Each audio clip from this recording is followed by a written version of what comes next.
জানাও। গুড, এই নাও তোমার টাকা।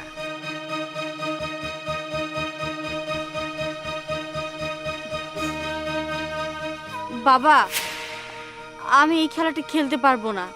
আমি পরিশ্রম করে তারপরে টাকা ইনকাম করতে চাই।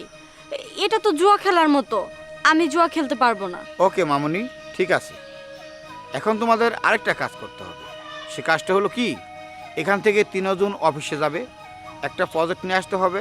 সে প্রজেক্টটা যে আনতে পারবে সে ফাইনালি এই রাউন্ডে জিতে যাবে। আসসালামু আলাইকুম স্যার। স্যার, আমি এসেছি প্রজেক্টটা নেওয়ার জন্য। আমার প্রজেক্টটা যদি দিতেন স্যার। প্রজেক্ট তো দেওয়াই যায়। আমি যদি আপনাকে প্রজেক্ট দেই তাহলে আমার কি লাভ? স্যার, আপনার কি লাগবে বলেন, আমি যে কোনো কিছুর বিনিময়ে প্রজেক্টটা চাই। শুনেন,